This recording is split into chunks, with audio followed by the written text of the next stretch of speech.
welcome to the Ariel Show. Today we're filming in Glasgow, which is in Scotland, which is a part of the UK, which is in Europe. Very confusing stuff, but I think I've got it figured out. I literally just got off stage, 10 minutes ago. My hair's a mess, my makeup is running, but this is real. We're in the green room. This is what they look like. They're not glamorous, but this is rock and roll. So thanks for watching today. I'm going to be talking to you today about kind of like following your dream, which is the best thing ever. Follow your dream. Almost as good as gratitude, which we talked about last time. And specifically I'm talking about fashion design in my Etsy shop because I've been getting a lot of you on Twitter asking me kind of how I got that started. And I want to convince you that if you have any kind of creative thing that you want to pursue that you're considering maybe sharing with other people, I just want to tell you to completely go for it. I know how scary it is to create something or think of something. I mean, it's scary enough to turn an idea into an actual piece of art, but then to decide to take it one step further and be like, you know what?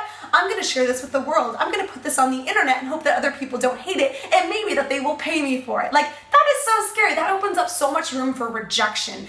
And I mean, I know that. So I started sewing several years ago, and it was from the kind requests of fans like you guys. You kept asking for me to share with you guys. So I had it easy. I even had kind of a built-in audience that was kind of ready and willing to support me, but that didn't make it any less scary for me.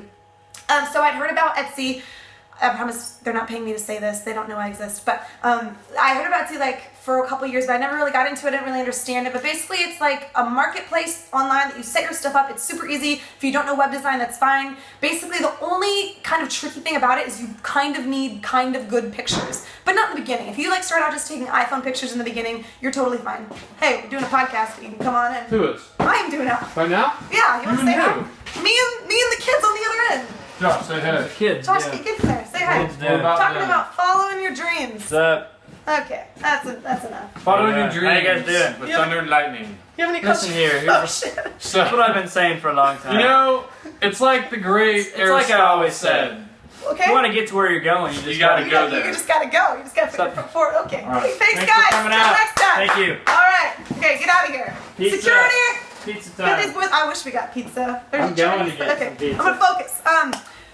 Oh crap. So Etsy, it's not hard, and okay, there's a bunch of different people. There's people on there that are so good that my mind is blown, and they're making millions of dollars, and they're super professional. Okay, there's that, and those will intimidate all of us. So just don't even look at them. But then there's the cute little ones where people sell just one or two things a month, and there's cute little jewelry. There's all this beautiful stuff, and it's so cool to have this community of other people that are just like us, that just kind of figured it out. So even if you don't have a lot of business sense, or you're not really sure, you don't have a business plan, don't worry about it. Start small. Do you remember that episode I did a few months ago? It was called Some is Better Than None. This is really what I'm getting at, because I really don't want any of us to be held back by our fear of rejection or what other people are going to think.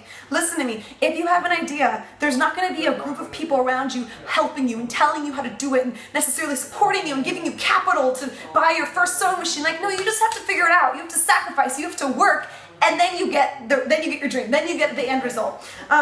So I've even been thinking about kind of where I'm, taking the fashion and everything. One example within my own my own line, my own experience is that my passion within all this is doing the really cool high-end stuff. I love making really cool, creative, over-the-top things that aren't necessarily even really wearable. They're kind of wearable on stage, but you can't necessarily wear them to school every day.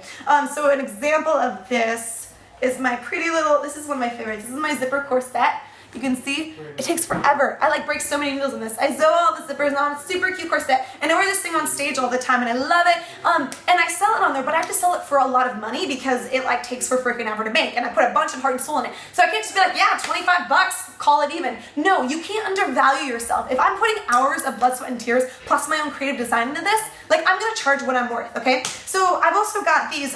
You've probably seen me talk about these. They're called Scooties. Love my Scooties. Okay. So this is what they look like. So this is the one that I've got on tour right now. I'm gonna mess up my hair, but I want to show you.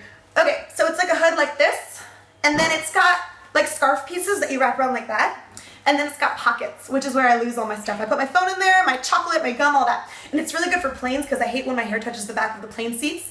I'm just gonna leave that on so I don't have to fix my hair. Okay, and so the Scooties are a really great way for me to sell to a bunch of people because obviously not everyone's got like $150 for a corset, duh, I get that. But these are like, I think like $35, $40, and this way I'm able to still make a profit, still like keep the lights on, but put something in people's hands that's a little bit more realistic. Like it's kind of like the entry level gateway drug into custom catastrophes, into my brand, into my line. And so these aren't the kind of thing where I think I'm being like the most innovative fashion designer in the world. I'm not fooling myself into thinking that these things like that I made them up. I know I didn't, but I'm doing them in a fresh way. I'm doing them very authentically. You know, we're making these like by hand, by ourselves, one at a time. We include a little, you know, I include a little handwritten note with each order that I sign because I'm trying to put a little bit of heart into it. And I think that that's one of the secrets is putting yourself, like your genuine self, into every piece that you make and making the experience for like the customer something really special, something memorable. This is something I'm totally working on. Like I would love to be able to get like beautiful packaging that's got my brand name on it and like just like, so it's like this whole experience. You know, when you open up the package, you get it in the mail, you just like feel my love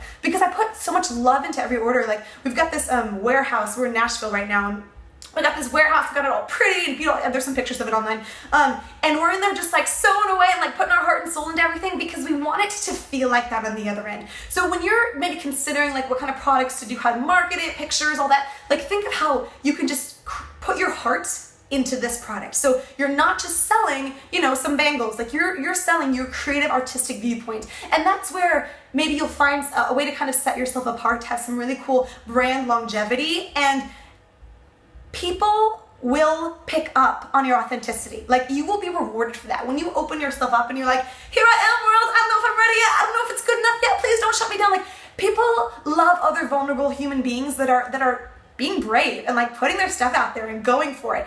You will be rewarded for that. So promotion wise, you've got social media.